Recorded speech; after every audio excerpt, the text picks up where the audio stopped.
We know that we're more than minds and bodies. We know that an aspect of who we are is immortal. It existed before we were born, and it will exist after we die. That's our soul. You know that the world is more than random, and it can teach you things about yourself, not about the world. That's multisensory perception. And that is the second step in human evolution. And the third step that is calling us, even as we are becoming multisensory, is the third step, universal human. What is a universal human? A five-sensory human identifies with its personality. A multisensory human identifies with its soul.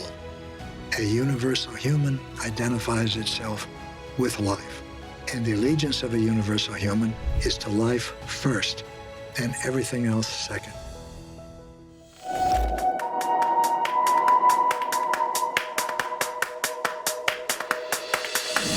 Welcome back.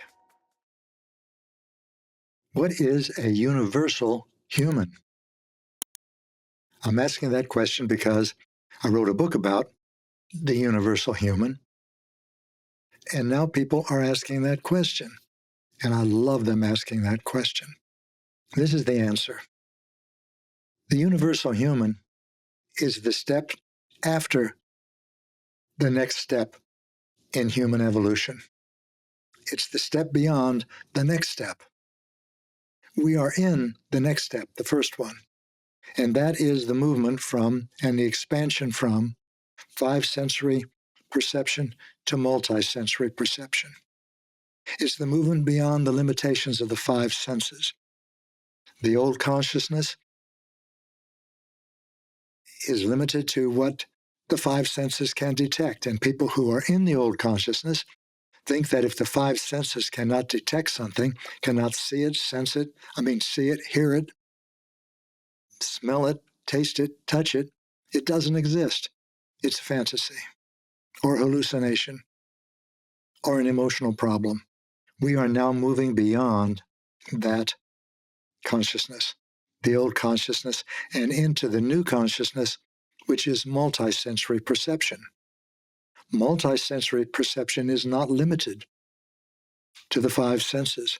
That means we can begin to experience beyond the Earth School, beyond this domain of time, space, matter, and duality. Because this is now becoming part of our awareness, our consciousness. Before now, for the old consciousness, when people talked about communicating with those who had, what was the old-fashioned term, gone beyond the veil, and it was this mysterious thing of afterlife communication. That's an obsolete way of looking at things.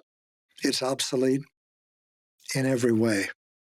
Now, multisensory perception means we can experience what used to require faith.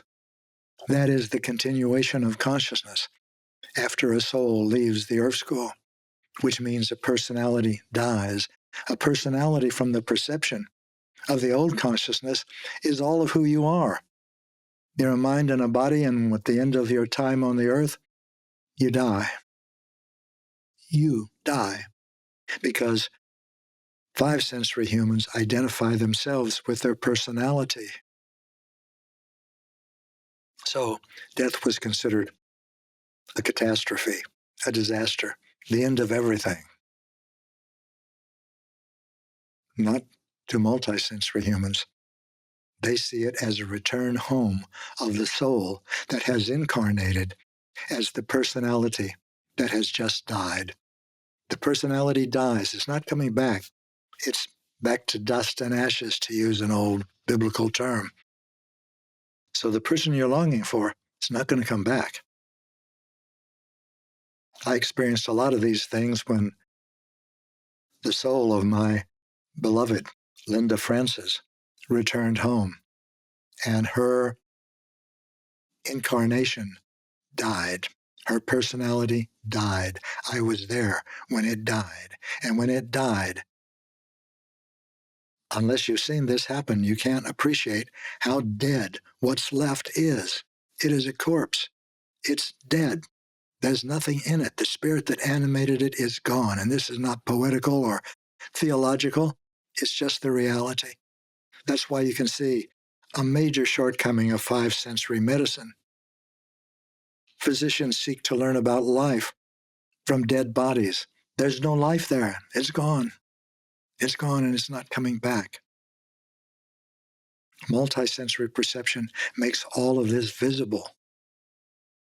So I'm still in communication. I like to say with Linda because I loved her incarnation. I loved everything about it, the way she looked, the way she talked, the way she dressed, the way she laughed, how playful she was.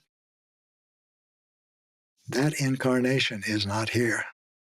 But the energy that animated that incarnation is still here. It never went anywhere, and it never was anywhere else. And that's the energy that still loves me, and I still love it. And this has been quite a journey, but it is a journey that everyone will begin to experience. And by everyone, I mean the hundreds of millions of individuals in whom the new consciousness is now emerging, and the hundreds of millions more that are yet to encounter the new consciousness. But they shall in the next generation or so and a half. One other thing that's a big change.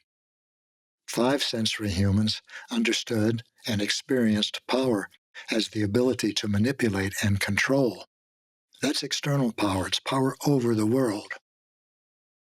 That used to be necessary. It was our good medicine. We needed external power in order to evolve because from the five-sensory perspective, evolution is survival, and survival requires external power. But from the multisensory perception, the new consciousness, evolution requires spiritual growth. And spiritual growth requires a different kind of power, real power, authentic power. That's the alignment of your personality with your soul. That's the ability to distinguish within yourself between love and fear and choose love no matter what's going on inside of you or what's going on outside of you. What's going on inside of you may be anger, rage, frustration, jealousy. It may be complete overwhelm because nothing that you want to happen is working right. None of the screens are where they should be on your monitor, and you can't remember where you put one that you need to have now.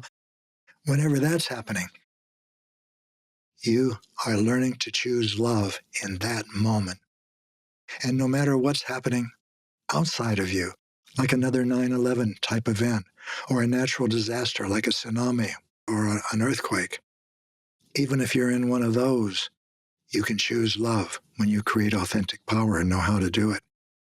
So these are all big changes. And the pursuit of external power is not only just obsolete, it's counterproductive. It prevents our evolution. So you can see how enormous this transformation of human consciousness is from five-sensory to multisensory. And it's happening so fast. It took 300,000 years for five-sensory perception to develop, for five-sensory consciousness to mature. And within 3 generations, human generations, it's all being replaced in every individual in our species. This is unprecedented and it is epic. It gives epic a new meaning. That's what we're in now. So that is step 2 in human evolution. Remember I said universal human is the step beyond the next step. The step that we're leaving behind, step 1, is the old consciousness, five-sensory perception. The consciousness that we're now encountering over a period of 3 human generations, 1.5 of which have already arrived, is the new consciousness. That's the current headline. That's the big news, and it's big. We're becoming multisensory. We know that we're more than minds and bodies. We know that an aspect of who we are is immortal. It existed before we were born, and it will exist after we die. That's our soul. That's a Western term. Hindus would probably call it Atman. But whatever you call it, when you're multisensory, you know it, you feel it. You know you're more than a mind and a body. You know that the world is more than random, and it can teach you things about yourself, not about the world. That's multisensory perception. And you know things about other people that you didn't know before, which means that the five senses couldn't inform you about. You know that somebody's looks gruff and a little frightening, but you know somehow this person, even if it's a street person, this looks rough, he's got a good heart. And you know that sometimes there's somebody that's wearing a beautiful suit or dress and smiles graciously is not to be trusted. And your five senses couldn't tell you any of that, but you know it. You're becoming multisensory. That's step number 2. Now, what we're exploring now is what is a universal human. That's the step beyond step number 2. Let me put it this way. There are very few authentically powerful individuals. And we've talked about authentic power and what an authentically powerful personality is on this website. So check back if you're interested and click on that episode. An authentically powerful personality is characterized by humbleness and clarity, which is what I've been talking about. Multisensory perception and forgiveness. That's a characteristic. And we've talked about that too. That's a big one. And love. That's really the big one. Because as we become multisensory, we realize that our curriculum, our time in the Earth School has a curriculum, and that curriculum is love. Everything that you experience is for your spiritual development. And spiritual, by the way, means having to do with your soul. And your spiritual development means everything you experience in the Earth School is moving you in the same direction as it's moving others, and that's toward love. There aren't that many authentically powerful humans in the world. But from those authentically powerful humans, the next step in human evolution beyond multisensory is emerging.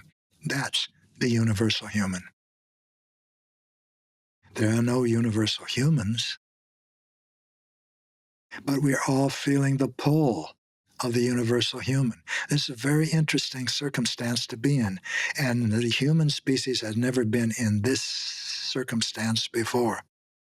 Even while we are experiencing the transformation from five sensory to multisensory, we are beginning to feel the pull, even if we don't articulate it, even if we can't articulate it, and we certainly can't grasp it or understand it.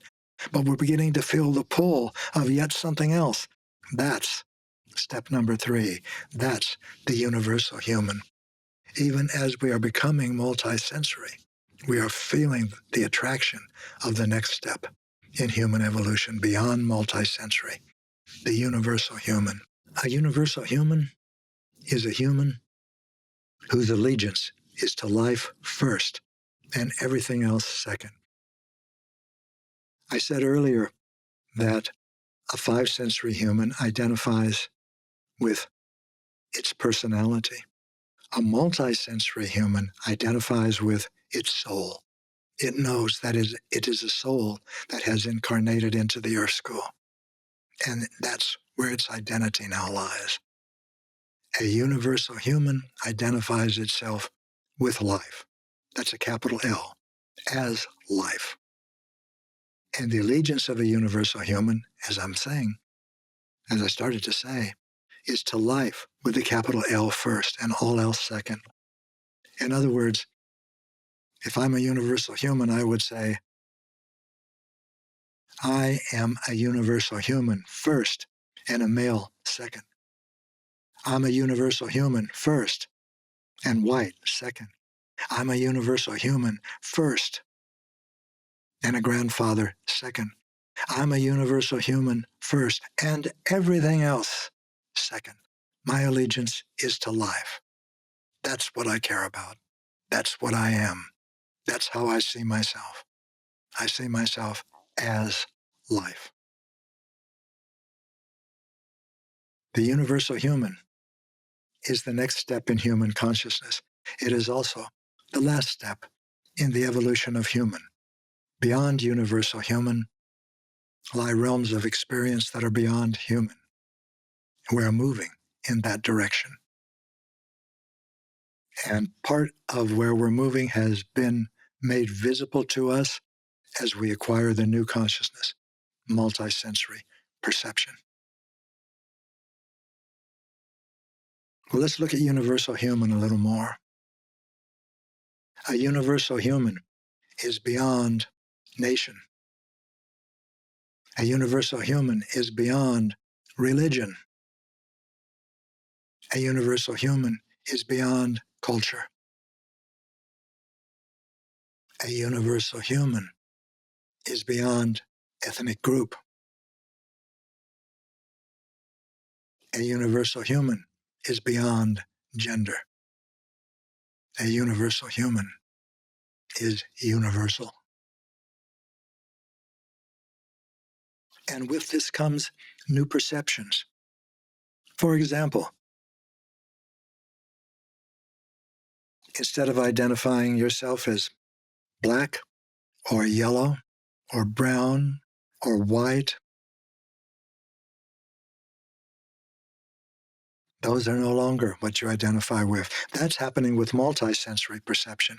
In multisensory perception, you realize that your lineage as a personality is just that. It's the lineage of the personality that you are now. But your soul has many, many personalities, and every one of them has got a lineage. Which of those lineages is yours? Are you really European? Or are you actually African and Asian and South American and all of the others many times over? So we're moving beyond ethnic group, even as multisensory humans. We're moving beyond religion. We're already beginning to know that there's a discrepancy between the universal truth that lies at the heart of all religions. Take Christianity, because I'm living in a Christian country. The universal truth at the heart of Christianity is love. Big love. Love that transforms everyone it touches. Love that changes your life. Love that opens your heart in ways that are unimaginable. Love that connects you with everything that is, and you are so grateful for everything that is, and in love. Not romantic love, not an attraction. Love that is the essence of who you are and the essence of the world, the essence of the universe. That is love. That is not Christianity. Christianity is an organization.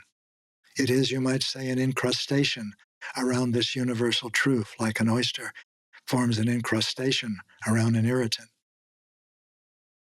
The irritant that the Christ inserted into five-sensory humanity was universal love. Love. And the incrustation that formed around it was Christianity. It competes with other religions. Within Christianity, different sects of Christianity compete with one another for congregants. They compete for money. They compete for showtime. And they're all competing with everybody else because they feel they have the upper hand. Because when their personality dies, they're going to go to heaven. And if you don't believe in their Savior, you're not. You're going to someplace a lot less pleasant, if it's any place. Well, everybody knows this about a religion, how different it is from the universal truth at its core. It's confusing, not only to adherents, but to religious professionals as well. No one wants to throw out the baby with the bathwater. The baby is love. The bathwater is the religion. Universal humans know that. Multisensory humans are sensing that. They sense there's something wrong with religious adherence because it gets in the way of love.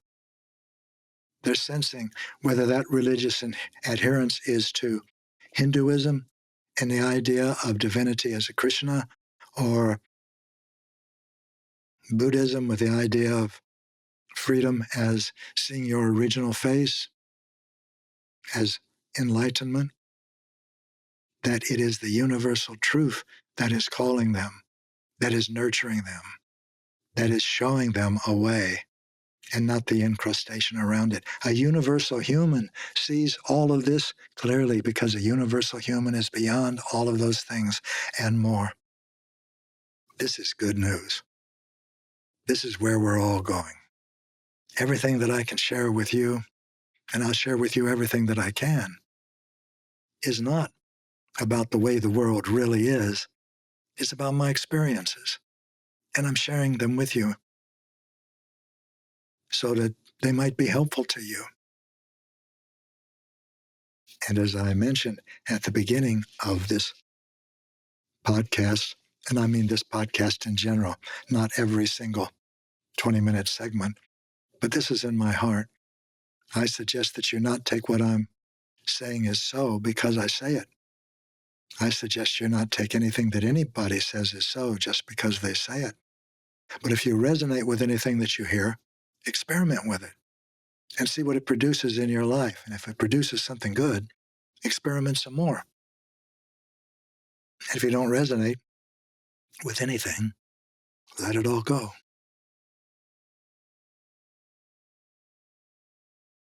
Everything that you experience in the context of an incarnation of your soul into the earth school that has your name, your birthday, and will have your death day. But you are more than that. You are a soul. And that is the second step in human evolution, multisensory perception. And the third step that is calling us, even as we are becoming multisensory, is the third step, universal human. I would say we have a lot to look forward to, except there's no future. There's only now. And everything that you experience and every decision that you make now.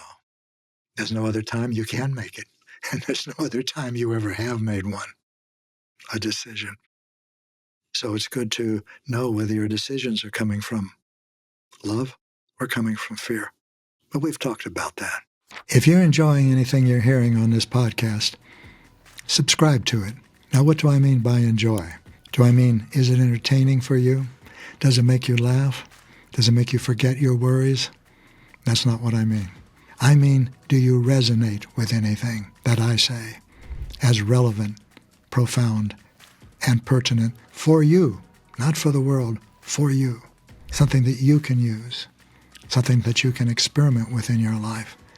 If you do, if you resonate, then subscribe, because there's more where this comes from. It comes from the universe, as do you. Now I want to give you a soul step. In your journal, or record on your phone, both of which are in a pocket on you somewhere, because you're ready to take soul steps wherever you go, whatever you're doing. Write down or record this. Was there anything that you resonated with that I've said in this podcast?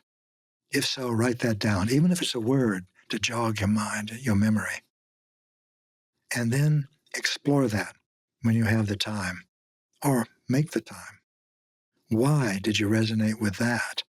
Or those two things, or those three things? What do they have to do with you? Could it be what is calling you? Could it be what your next attraction is? Could it be what you are stuck on? Maybe a frightened part of your personality as you look at the characteristics of authentic power and you want to know more about that? We have some good soul snacks coming up, by the way, on just these kind of questions. I'm so happy. Happy is not the right word. Joy is the right word. It's a joy to me to be able to speak with you again. And I'm looking forward to doing it next time. Except there is no next time. There's always now. I'm Gary Zukav.